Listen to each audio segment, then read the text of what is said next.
फ़ौज के अंदर एहतसाब के हवाले से एक बड़ी ख़बर आपके सामने आ गई होगी, आपने उसको पढ़ा भी होगा, अभी तक बहुत सारे तज़किये भी सुने होंगे। ये स्टोरी जनरल फैज़ हमीद के बारे में है। इल्ज़ाम ये है कि जब वो DGC थे, DGISI नहीं, तब उन्होंने मुबैना तौर पर एक बड़ी अहम और बड़ी रिच रियल इस्टेट एक हाउसिंग सोसाइटी है, उस हाउसिंग सोसाइटी के मालिक को उठवाया मुबैना तौर पर, फिर उसको ज़दोकोब किया, फिर उससे मुख्तलिफ़ फेवर्स मांगी।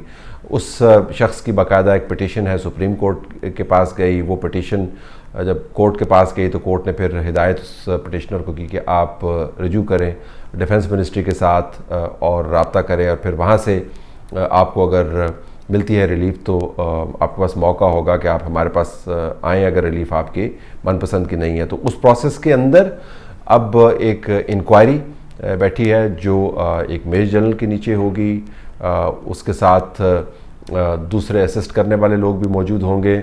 मालूमात ज़रा कच्ची पक्की हैं कि इंक्वायरी का फॉर्मेट क्या होगा, इसके ऊपर कानून कौन सा लागू होगा, वो कौन कौन सी चीज़ों को ज़ेर बहस लाएंगे, जो इल्ज़ामात पिटिशनर ने लगाए हैं उनकी सच्चाई को साबित करने की कोशिश करेंगे। वो सिर्फ़ अपने तहकीक को जो लोग हैं जनरल फैज़ हमीद और उनके भाई जो सिविलियन हैं उन तक महदूद रखेंगे, या उनके साथ जो दूसरे लोग मुंसलिक थे, रिटायर्ड शख्स जो रिप्रेजेंट कर रहे थे ISI को, उन तक महदूद रखेंगे, या उसका दायरा कार क्या होगा।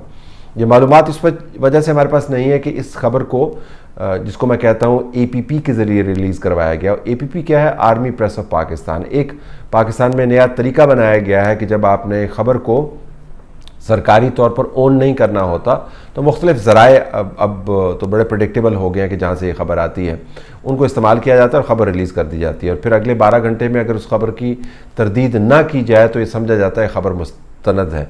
तो APP के ज़रिए ये रिलीज़ की गई। ऑफिशली कोई रिलीज़ मौजूद नहीं है, कोई नोट मौजूद नहीं है, लेकिन चूँकि इसका डिनायल नहीं आया तो हमने मफरूज़ा यही बनाया कि ये खबर दुरुस्त है। अब इसके साथ 3-4 चीज़ें और भी जुड़ी हुई हैं।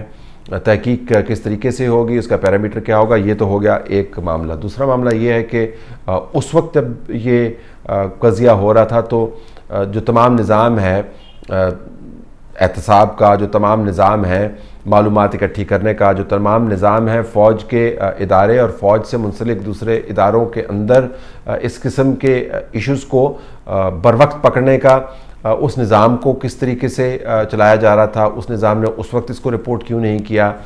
फिर ये भी देखा जाएगा कि जनरल फैज़ हमीद जो दूसरे मामलात के अंदर मौजूद थे उनका ताल्लुक़ जनरल बाजवा के साथ क्या था, जनरल बाजवा ने क्या सरफ नज़र किया इन मामलात को इस वजह से कि वो जनरल फैज़ हमीद के ज़रिए दूसरे काम करवा रहे थे। तो ये एक सेट ऑफ़ इश्यूज़ है। फिर इससे रिलेटेड एक और भी सेट ऑफ़ इश्यूज़ है जो मेरे ख़्याल में बड़ा अहम है फ़ौज के लिए बतौर इदारा। देखें, किसी भी इदारे के अंदर, छोटी से छोटी कंपनी के अंदर भी जब आप एब्यूज़ ऑफ अथॉरिटी करते हैं फॉर पर्सनल गेन, ज़ाती मफाद के लिए, तो कंपनी का जो लिखत पढ़त वाला कागज़ है वो आपके गले पड़ जाता है। और लिखत पढ़त क्या है? आपने कोई मुआहदा साइन किया होता है, कुछ असूलों की ताबेदारी का आपने वादा किया हुआ होता है और उसके ऊपर आपके सिग्नेचर होते हैं, ओथ ऑफ ऑफिस जिसको कहते हैं। तो फ़ौज के अंदर तो इस मामले के ऊपर ओथ ऑफ ऑफिस की अगर वायलेशन होती है तो उसकी पकड़ हो जाती है, या कम से कम अमल का आगाज़ हो जाता है। मुझे नहीं पता इसका नतीजा क्या निकलेगा। बाज़ लोगों का ख्याल था कि कमीशन जब बना फैज़ाबाद धरने के ऊपर तो न जाने क्या हो जाना था, कुछ भी नहीं हुआ। उस कमीशन में से कुछ नहीं निकला, उल्टा क्लीन चिट ही लोगों को दे दी गई। तो हमें नहीं पता कि इसमें से क्लीन चिट मिलेगी जनरल फैज़ हमीद को या दूसरे लोगों को, या उनकी पकड़ होगी। लेकिन मफरूज़ा हम बना लेते हैं कि इस अमल का आगाज़ हुआ। तो अगर इस अमल का आगाज़ हुआ तो इससे कहीं ज़्यादा अहम मामलात हालिया माजी में हमने देखे हैं।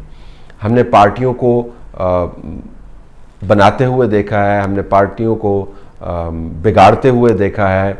हमने अपनी एक्सटेंशन के लिए जनरल बाजवा की तरफ से जो मैनूवर किए गए, जिस तरीके से उस वक्त के चीफ जस्टिस खोसा साहब को इंगेज किया गया, हमने वो तमाम चीज़ें विटनेस की हैं।